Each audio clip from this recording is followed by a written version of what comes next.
दोस्तों, स्वागत है आपका न्यूज निवारण टीवी पर। इस वक्त मौसम सर्द है, लेकिन सियासी गर्माहट ने मौसम को गर्म करके रखा है।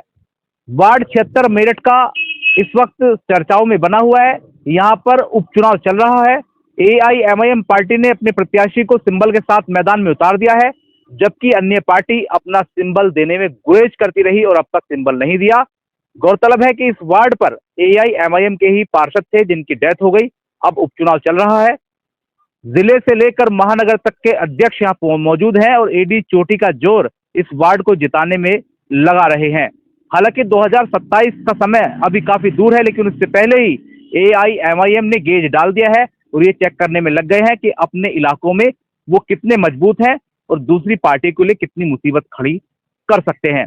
मेरे साथ यहाँ पर फहीम चौधरी साहब हैं, जिला अध्यक्ष हैं एआईएमआईएम मेरठ के, और जो उमर हबीब साहब हैं, इनको टिकट मिला है। तो दोनों से बात करेंगे और जानेंगे आखिर किस मिशन के साथ ये आगे बढ़ रहे हैं। रात का वक्त है, सर्दी हो रही है। सर, स्वागत है सबसे पहले आपका न्यूज निवारण टीवी पर। Swami Vivekanand Subharti University, one of the leading universities of North India. 250 acres campus, 220 plus professional and vocational programs, 20,000 plus students, state of the art infrastructure. Come and give wings to your career with Swami Vivekanand Subharti University, where education is a passion. NH58, Meerut, Delhi, NCR. Sir, क्या माहौल लग रहा है आपको जहां से हम अभी आ रहे हैं? मैं खुद गया आपके साथ। वार्ड की तो हालत बड़ी खस्ता है। बारिश अगर हो जाए तो तालाब में तब्दील हो जाएगा। इक्का दुक्का अगर सड़कों को छोड़ दिया जाए तो ज्यादातर सड़कें टूटी हुई हैं, बनी ही नहीं है, और सीवर लाइन की तो बात ही छोड़ने बेहतर है। तो सर, क्या प्लानिंग है आपकी उपचुनाव में? देखिए, हमारी प्लानिंग तो यही है कि जो हमारे वार्ड जीते हुए थे पहले, उन पर बहुत अच्छा काम चल रहा है, अल्लाह का शुक्र है। और जिस जगह की आप बात कर रहे हैं कि हमारे जो पार्षद थी वो बेचारी, मतलब उनका इंतकाल हो गया था कुछ महीने बाद ही, तो हमें वहाँ काम करने का मौका नहीं मिला। और अल्लाह ने हमें फिर दोबारा से ये मौका दिया है कि हमारे उमर हबीब साहब इंशाल्लाह चुनाव जीतेंगे। और जीतने के बाद हमारा सबसे पहला टारगेट ये है कि जहाँ पर इस तरीके के हालात हैं, उन हालातों को सुधारना है। और परेशानी की बात ये भी है और दुख भी होता है कि जब हमारी आवाम ने, हम लोगों ने इतना प्यार दिया था उन लोगों को जो सपा बसपा से जीत कर आए थे, कांग्रेस से जीत कर आए थे, जिन्होंने बड़े बड़े वादे किए थे कि हम आपके वार्ड को चमन बना देंगे, हम आपके वार्ड को दिखाएंगे कि जैसे लोग डिफेंस कॉलोनी में रहते हैं, जैसे गंगानगर में रहते हैं, शास्त्री नगर में रहते हैं, ऐसे ही हम अपने इस वार्ड को दिखाएंगे। लेकिन वो 4-4 बार 5-5 बार सभासद बने, पार्षद बने, आज तक कुछ नहीं कर पाए। इंशाल्लाह ये जो वादा हम कर रहे हैं, जो हमने वादा किया था लोगों से, वो इंशाल्लाह ऑल इंडिया मजलिस इत्तेहादुल मुस्लिमीन के पार्षद करके दिखाएंगे। ये इलाका इतना पिछड़ा हुआ है, सपा की सरकार रही, बसपा की सरकार रही, और पुरानी हुकूमतों की अगर बात कर ले, भाजपा की रही, वर्तमान में 2 बार से भाजपा की है। तो इस इलाके की दुर्दशा इतनी खराब क्यों हुई? और दूसरी बात ये, अगर भाजपा जो है मुस्लिम विरोधी कहते हैं ऐसा लोग, अगर वो है तो है, लेकिन सपा बसपा तो मुस्लिमों की पार्टी थी, उन्होंने क्यों नहीं किया सर? देखिए, मुस्लिमों की तो कभी कोई पार्टी रही नहीं, मुसलमानों को तो सिर्फ इस्तेमाल किया गया वोट लेकर। अगर ये हमारी पार्टी होती या हमारे लिए इतना सब कुछ करते तो शायद आज बैरिस्टर साहब को उत्तर प्रदेश के अंदर ये सब इतनी मेहनत न करनी पड़ती। आज हम भी सपा को और बसपा को सपोर्ट करते, लेकिन अफसोस की बात ये रही कि इन लोगों ने हमें ठगा, हमें लूटा। हमने इन्हें वोट किया, लेकिन हम आज तक इसके बदले में कुछ नहीं मिला। हमें मिला तो हमारे नौजवानों को मुकदमे मिले, अगर हमें मिला तो आज हमारी बहन बेटियों के साथ जो इज्जत आबरू लूटी जा रही है वो मिला। हमें मिला तो वो मिला कि जो हमारे बच्चे जो आज IAS PCS होने चाहिए थे, उन पर मुकदमे लगे हुए हैं। अगर सपा ने दिया है तो हमारी बस्तियों में, हमारे मोहल्लों में मुखबर पैदा कर दिए, एक ऐसे ऐसे नेता पैदा कर दिए जिन्होंने थाने में जाकर दलाली की है। कभी उन्होंने एजुकेशन की बात नहीं की, कभी उन्होंने ये नहीं कहा कि हमारे यहाँ हॉस्पिटल होना चाहिए। और अभी आप देखिए, अभी कुछ ही महीने पहले इस क्षेत्र के अंदर जो कभी लिसाड़ी गेट थाना हुआ करता था, उसमें स्कूल न बनाकर, ना उसमें कभी स्कूल नहीं बनाया, कोई हॉस्पिटल नहीं बनाया, कोई कॉलेज नहीं बनाया तो इस क्षेत्र के अंदर एक थाना और बना दिया कि यहाँ पर क्राइम ज्यादा होगा तो थाने की जरूरत है। जबकि हमें थाने की जरूरत नहीं, हमें स्कूल की जरूरत है, हमें हॉस्पिटल की जरूरत है, हमें सरकारी सुविधाओं की जरूरत है।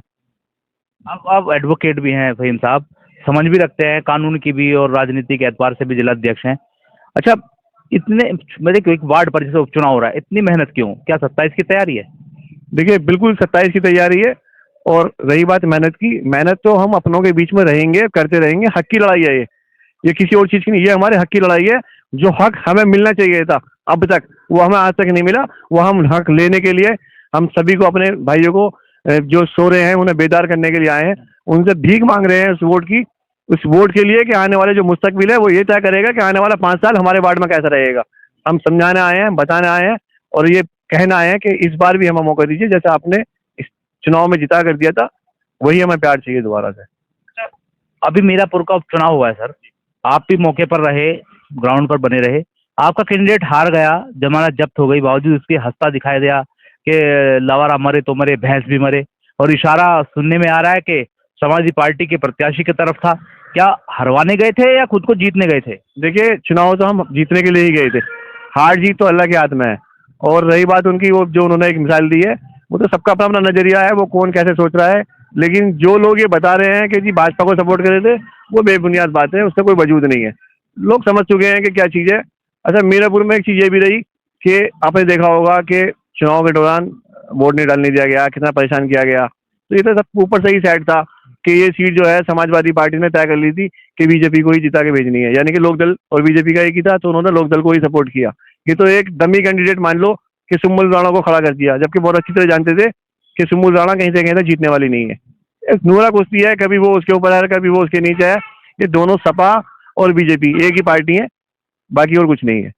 अच्छा, जीतने वाला तो आपका कैंडिडेट भी नहीं था, फिर आपने क्यों उतारा? नहीं, जीतने वाला क्यों नहीं था, हम तो इस चीज पर लड़े थे कि मीरापुर जो है मुस्लिम खाली खाली मुस्लिम से क्या जीतेंगे सर? नहीं, मेरी बात सुनिए, हर चीज का एक समीकरण होता है। नगीना है या हस्तिनापुर है या आप शहर की बात करें, तो हर चीज का एक आंकड़ा होता है, वोट का एक परसेंटेज होता है। और जाहिर सी बात है, अगर आप छोटा चुनाव भी देखेंगे तो उसमें भी ये देखा जाता है कि कौन सी बिरादरी की वोट ज्यादा है, किसकी है।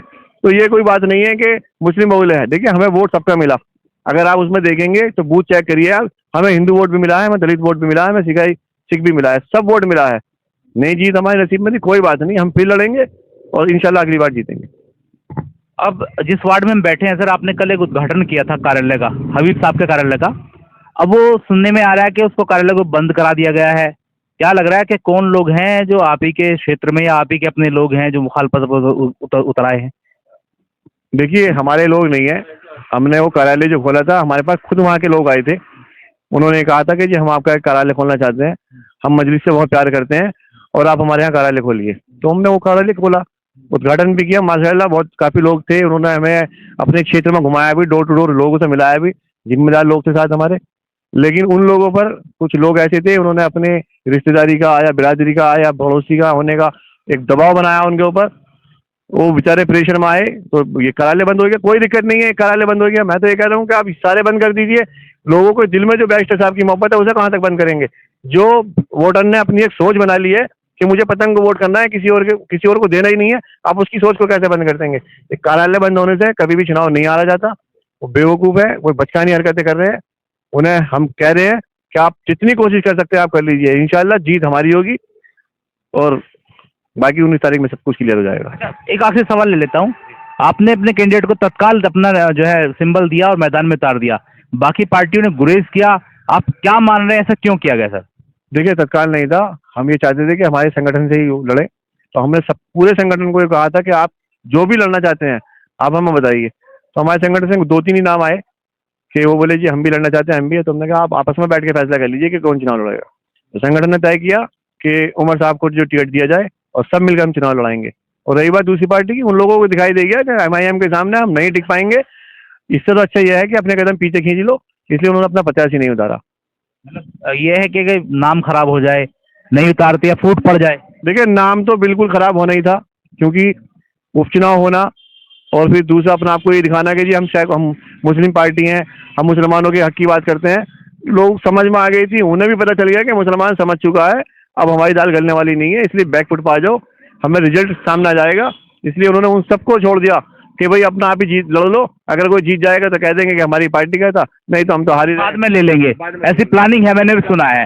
अच्छा हबीब साहब, ये बताइए, मैंने कहा बड़ी जिम्मेदारी का टोकरा आप सर पर लेने वाले हैं और ये वार्ड इतना पिछड़ा है, अगर आप जो समय बचा है 3.5 साल जो भी बचा है, क्या आप पूरा नहीं कर पाएंगे? इतना है। और दूसरी बात ये कि आपकी मुखालफत शुरू हो गई, आपके कार्यालय बंद किए जा रहे हैं। देखिए, यही तो बौखलाहट है मजलिस इत्तेहादुल मुस्लिमीन के सामने, यही तो बौखलाहट है। क्योंकि यहाँ लोगों के दिलों के अंदर मजलिस का और ओवैसी साहब का जो दिलों में प्यार है, मोहब्बत है, उन लोगों को बर्दाश्त नहीं हो रहा। आपने बात की अभी ऑफिस की कि कार्यालय खुला, कार्यालय हमने नहीं खोला, कार्यालय उन लोगों ने खोला था जो यहाँ पर लोग आए थे। कार्यालय खुला, वहाँ लोगों से हमें प्यार मिला। लेकिन अदर्स जो चुनाव लड़ रहे हैं जो मैदान में, उन्हें बर्दाश्त नहीं हो पाया, उन पे दबाव बनाया गया। कोई लोग मेरे पास है, हम पे दबाव बनाया जा रहा, रिश्तेदारों का, बाप का, सबका प्रेशर बना उन लोगों पे। उन लोगों ने बोला कि हम उसके लिए माफी चाहते हैं और हमें मजबूरी में एक कदम उठाना पड़ेगा। अच्छा, आपने फुटेज जो जारी किए हैं वो उन्हीं लोगों के हैं कि जो आपके पास आए थे कि कार्यालय खोलना है? जी जी जी, मैंने जो फुटेज जारी किया है, मेरे सीसीटीवी फुटेज में जो कैमरे में वो था, तो मैंने वो फुटेज इसलिए जारी किया ताकि लोगों को पता चल जाए वो हमने कार्यालय उन लोगों ने खोला था, हमने नहीं खोला। अच्छा, कौन है ये लोग? आपकी मुखालफत कर रहे हैं या पार्टी की मुखालफत कर रहे हैं? देखिए, मैं तो उन तमाम साथ में लोगों नहीं जानता कौन है वो लोग। मुझे सिर्फ इतना मालूम है, वार्ड क्षेत्र में जो वार्ड क्षेत्र के जो आवाम है, उनके दिलों में ओवैसी साहब का राज है और वो बरकरार रहेगा। तो आप क्या मतलब सोच रहे हैं कि इतना काम पड़ा है इन इलाकों में, सरकार कई निकल गई है, वो नहीं करा पाए, तो आप कहाँ तक सक्सेस होंगे सर? देखिए, इंशाल्लाह मैं सबसे पहले तो आपको मैं बता दूं, मैं आपको कई बार बता चुका हूं, मैं सोशल वर्कर हूं, पार्टी में भी रहा हूं और तमाम मैं 10-15 साल से काम करता हूं और नगर निगम की मुझे नॉलेज है और मैं क्षेत्र में काफ़ी काम करा चुका हूं। इंशाल्लाह ये 3.5 साल में नहीं, मैं इंशाल्लाह जितने मेरे वार्ड के अंदर काम है, इंशाल्लाह मैं ये 3 साल में, 2.5 साल में, 2 साल में पूरा कंप्लीट कर दूंगा इंशाल्लाह, मुझे इतनी उम्मीद है। बहुत शुक्रिया।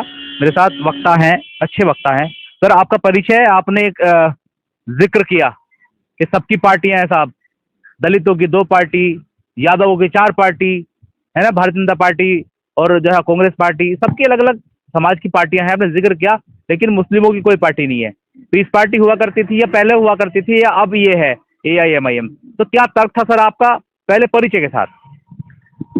शुक्रिया, मेरा नाम अकरम है और हम बहुत दिन से मेहनत कर रहे हैं, प्रयास कर रहे थे कि हमारी भी कोई पार्टी हो, जैसे सबकी पार्टी है ऐसी हमारी पार्टी होनी चाहिए। और आज ओवैसी साहब के रूप में ओवैसी साहब ने यहाँ पार्टी को चलाया और हम उस पार्टी से जुड़े, क्योंकि सबका एक मकसद होता है पार्टी का। अब तक 76-77 सालों में हमें किसी ने कलेजे से नहीं लगाया और जिसने लगाया फिर उसने हमें धक्का दिया, धोखा दिया, बिजनेस किया, हम लोगों पे तरह तरह के इल्ज़ाम लगाए गए। लेकिन हमें ना इंसाफ मिला, हमें इंसाफ भी नहीं मिला। कहा गया कि तुम्हारा ये काम करेंगे, वो काम करेंगे, लगा के कांग्रेस, सपा, बसपा, लोकदल, जनता दल, हमने सब पार्टियों का साथ दिया। किसको हमने प्रधानमंत्री और मुख्यमंत्री नहीं बनाया? हमने मुलायम सिंह जी को भी 4 बार मुख्यमंत्री बनाया, हमने बहन मायावती को भी मुख्यमंत्री बनाया, हमने जो है जैसे हमारे कोकब हमीद हमारे लोकदल में। दूसरों से शिकवा क्यों कर रहे हैं? अपनों से गिला कीजिए ना। तो सपा में आजम खान रहे, बसपा में नसीमुद्दीन सिद्दीकी साहब रहे और कांग्रेस में खुर्शीद साहब रहे, सभी सलमान खुर्शीद साहब रहे, सभी पार्टियों में आसीन पदों पर मुस्लिम रहे। तो अपने लोगों ने छला है, फिर दूसरों को दोष क्या देना सर? असल में क्या है, हम उन्हें दोष नहीं दे रहे, हम ये कह रहे कि उन्होंने, उनकी जातियों ने, उनकी बिरादरों ने, जातियों ने उनका जो बढ़ चढ़ के हिस्सा लिया, हम उनकी बुराई नहीं कर रहे, हम अपने लोगों की बुराई कर रहे कि कौन सी ऐसी पार्टी है जो बिना मुसलमान के चली है। सब में मुसलमानों ने साथ दिया, लेकिन कभी मुसलमान ने अपनी पार्टी बनाने की कोशिश नहीं की, और कोशिश भी अगर जो की तो वो चला नहीं पाए, क्योंकि हम लोगों के अंदर बहुत सारे ऐसे आदमी हैं जो अपना पे को नेता, लीडर कहलाते हैं, लेकिन वो मुसलमान के नहीं, बल्कि यादव के, जाट के, वे मुसलमानों के लीडर नहीं, जीत के मुसलमानों से जाते हैं, मुसलमानों की वोट से जाते हैं। अच्छा, इसमें बात ये भी बताता चलूं कि जैसे कि अगर जो बसपा चुनाव लड़ाती है, अगर जो कैंडिडेट हार जाता है तो मुसलमान के सिर पे ठेकरा फोड़ा जाता है कि तुम्हारे जो मुसलमानों ने वोट नहीं दिया, और अगर जो जीतती है कि मेरे हरिजनों ने जिता दिया। तो ऐसे ही तो हुआ है। तो इसीलिए बैरिस्टर असदुद्दीन ओवैसी साहब मैदान में आए हैं। हम एक मुसलमानों की बात नहीं करते, क्योंकि वो गैर मुस्लिम जितने भी हैं वे भी हमारे भाई हैं, जितनी भारत के अंदर जातियां हैं वे भी हमारे भाई हैं। बहुत सारे ऐसे भाई हैं जिनको इंसाफ नहीं मिला, जिनकी अपनी तंजीम नहीं है, जैसे गुज्जर समाज हुआ, उनकी कोई पार्टी नहीं है। नौकरियों में क्या परसेंट है वे लोग? जैसे मल्ला, चौरसिया, धोबी, खटीक, नाई, तेली जैसे ये लोग हैं, इनके कोई पार्टी नहीं है, तो नौकरी में कितने परसेंट हैं? जिनने अपनी पार्टी बनाई उन्हें नौकरी मिली, उन्हें इज्जत मिली, उन्हें सब कुछ मिला। जिन्होंने अपनी पार्टी नहीं बनाई उन्हें कुछ नहीं मिला, उन्हें सम्मान नहीं मिला। ऐसी मुस्लिम हैं, ऐसी हम लोगों को ये पार्टी बनाने का जो आवश्यकता पड़ी, ये पार्टी। अच्छा फहीम भाई, आपसे सवाल लेता हूँ। पार्टी बन गई है साहब, चल भी पड़ी है, दौड़ने लगी है, क्या परेशानी है कि इंडिया अलायंस AIMIM को अंदर कर ले? क्या दिक्कत? और करते क्यों नहीं फिर तमगा लगाते कि साहब बी टीम है? तो इस पर क्या तर्क है आपका, क्या कहना चाहिए? देखिए, ये सब लोग एक ढोंग करते हैं कि हम बीजेपी को हराना चाहते हैं, बीजेपी को सत्ता से हटाना है। ये लोग चाहते ही नहीं कि मुसलमान की लीडरशिप खड़ी हो। ये लोग कभी चाहते ही नहीं कि मुसलमान एक जगह हो। इसलिए ये इन्हें पता है कि बैरिस्टर असदुद्दीन ओवैसी एक ऐसा लीडर है कि अगर वो कामयाब हो गया, आज अकेला सांसद में वो सब पे भारी पड़ता है। अगर इसके 4-5 सांसद भी आ गए तो ये वो जो चाहेगा वो करा लेगा। इसलिए मुस्लिम लीडरशिप को खड़ा ही नहीं है उन्होंने देते रहे। और अगर हम चुनाव लड़ते हैं तो हम पे इल्जाम लगाते हैं कि हम बीजेपी की बी टीम है। मैं ये सवाल करता हूं कि उन लोगों से कि भाई आप हमें बीजेपी की बी टीम बता रहे हो। आजाद समाज को देखिए, आजाद समाज को देखिए, उस पर क्यों इल्जाम नहीं लगाते? मीरापुर चुनाव आ रहे हैं, इल्जाम हमारे पे लगा रहे हैं, आजाद समाज पे लगाइए। तीसरे नंबर पे हो रही, क्या हमारी वजह से वो बीजेपी आ गई? क्या आजाद समाज पार्टी ने वो चुनाव नहीं लड़ा था? तो फिर ये इल्जाम हमारे पे ही क्यों है? समाजवादी पार्टी की वजह से बीजेपी जीत गई है। हमने मेयर लड़ा मेरठ के अंदर, हम दूसरे नंबर पर रहे, समाजवादी पार्टी तीसरे नंबर पर रही। उसका ठीकरा भी हमारे पे पड़ रहे हैं कि अगर हमने लड़ते तो समाजवादी जीत जाती। सपा ने लड़े तो आप जीत जाते इस हिसाब से। वही तो मैं कह रहा हूँ कि हम ले गए 1,28,000, अतुल प्रधान के 1,15,000। भाई अगर 1,15,000 ले जाते तो क्या मेयर हमारा नहीं होता? तो हम लोग ये कहते हैं कि समाजवादी पार्टी और ये जो पार्टियां हैं ये सब बेकार हैं, ये बकवास हैं, लोगों को बरगला रहे हैं कि ये कहते हैं कि हम बी टीम है। हम बी टीम नहीं है, हम ये टीम है और हमेशा ऊपर रहेंगे, इनसे ऊपर रहेंगे। हमने मेयर में अल्लाह ने हमें वो इज्जत दी। इंशाल्लाह लोगों ने ये कहा कि हम बहकाए मांगे थे उन लोगों के जो इन लोगों ने छोड़ रखे थे अपने, कि भाई अगर ये आ गए तो समाजवादी हार जाएगी, बीजेपी जीत जाएगी। हमसे वो गलती हो गई। इंशाल्लाह 2027 का जब चुनाव होगा एक तरफा हम वोट करेंगे, MIM को वोट करेंगे, हम किसी की सुनेंगे नहीं। अच्छा, आपने मेयर का जिक्र किया। मेयर आपके प्रत्याशी जो थे वो पार्टी छोड़ गए और तमाम तरीके के इल्जाम आप पर मंड कर चले गए और आज आजाद समाज पार्टी में है। तो इस पर क्या कहेंगे? क्या है जो उन्होंने इल्जाम लगाए हैं उनमें कितनी सच्चाई थी, और अगर सच्चाई थी तो कार्रवाई क्यों नहीं हुई, उनकी छोड़नी पड़ी पार्टी? देखिए, इल्जाम तो लगाने वाले लगाते रहेंगे। बैरिस्टर साहब पे इल्जाम के पार्टी के थे ना, वही कह रहा हूँ। इल्जाम तो न जाने कितने लगते हैं, अपने ही लगा, शुरुआत अपने से ही होती है। बाहर का तब लगाएगा जब अपने घर से लगेगा, और घर वाला तब लगाएगा जब उसके बाहर दूसरा कोई सर पर हाथ रख देगा। हमें पता नहीं उन्होंने क्यों छोड़ा। और रही बात उनके पार्टी छोड़ने, कोई फर्क नहीं पड़ता। देखिए, पेड़ पर से जब पुराने पत्ते गिरेंगे तभी नए पत्ते आएंगे। ना जाने उनके जाने से कितने लोग ऐसे थे जो उनके जाने का इंतजार कर रहे थे, वो एक गए हैं, हजारों लोग जुड़ गए। इससे कोई फर्क नहीं पड़ता कि वो आए या गए। अल्लाह ने उन्हें इज्जत दी थी, पार्टी ने उन्हें एक मकाम दिया था, एक टिकट देकर उन्हें वो इज्जत दी थी कि मैं लिख के दे दूंगा। मैं पूरी जिम्मेदारी के साथ कहता हूँ कि वो इस बार चुनाव लड़के दिखा दे अपने वार्ड में, इस बार अपने वार्ड में चुनाव लड़के दिखा दे, अगर वो जीत जाए। और रही बात मेयर की, मेयर तो भूलो कि कभी उन्हें टिकट भी किसी पार्टी से मिल जाएगा। जो आपने जिक्र किया था दरी बिछाने का काम करते हैं हमारे लोग, तो क्या ये जुमला फिट बैठ रहा है? बिल्कुल, अब तो ऐसी लग रहा है कि वो दरी बिछाने के लिए काम करेंगे। बाकी जो है अब तमाम समझ चुकी है, वो दरी बिछाने वाली कहानी खत्म हो गई है। अब तो कुर्सी पर बराबर में बैठने वाली बात हो रही है, और इंशाल्लाह हम बराबर में बैठ के दिखाएंगे। 2027 का चुनाव आ रहा है, आप देखिए, वक्त का इंतजार करिए। इस बार इंशाल्लाह जो सरकार बनेगी वो हमारे बगैर सरकार नहीं बनेगी। अच्छा, बातचीत तो आजाद समाज पार्टी से भी चल रही थी, तो क्या AIMIM इस लायक भी नहीं है कि आजाद समाज पार्टी भी गठबंधन कर ले? देखिए, वो उनकी अपनी सोच थी कि उन्होंने क्यों नहीं किया। हमने तो एक ही सीट मांगी थी, लेकिन उनके अंदर पता नहीं क्या एक तकब्बुर था या क्या चीज़ थी, उन्हें लगता है कि हम सारी सीटों पर जीत लेंगे। नहीं किया उन्होंने, कोई फर्क नहीं पड़ता। मीरापुर लड़े हैं, कुंदरकी लड़े हैं, और आगे इंशाल्लाह लड़ेंगे। अलायंस करेंगे तो ठीक है, नहीं करते हैं तो भी तब भी हम अकेले लड़ेंगे। अच्छा, मेरे साथ महानगर अध्यक्ष आ चुके हैं इमरान अंसारी, अच्छे वक्ता है, कई बार बात हो चुकी है। सर, बात ये चल रही है कि 27 का चुनाव भी सर पर है, और एक छोटे से वार्ड के चुनाव के लिए आपने एडी चोटी का जोर लगा दिया है, जबकि सामने कोई पार्टी ही नहीं है, कोई मैदान में उतरा ही नहीं है। निर्दलीयों के सामने सर इतनी ताकत, और क्या तैयारी 27 की, या गेज डालकर देख रहे हैं कि हम कितने पानी में हैं अभी मुस्लिम इलाकों में? ये समाजवादी पार्टी को बताने की कोशिश की जा रही है कि हमारे बिना आप पार नहीं कर पाओगे ये मुस्लिमों का जो दरिया है। नहीं, देखिए, अभी 27 की बात करना तो बेमानी है। यदि हमारे अध्यक्ष जी से आप सवाल कर रहे थे, मैं बात लेट आया, मुझे मालूम नहीं आपने क्या सवाल किया, वो जवाब दे रहे थे।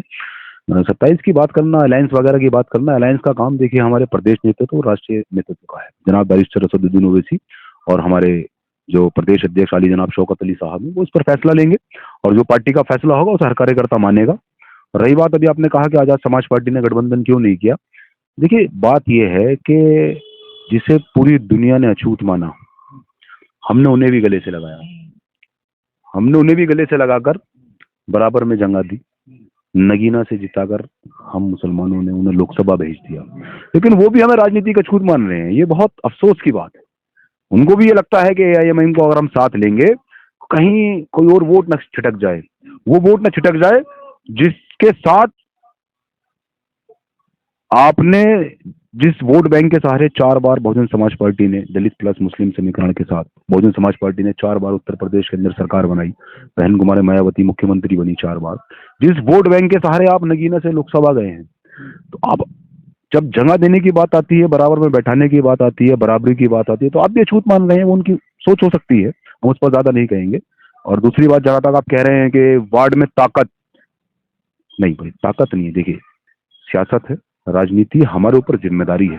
जिला सदर बैठे हैं, जनाब फहीम साहब बैठे हैं, मैं महानगर अध्यक्ष हूँ, हमारी जिम्मेदारी है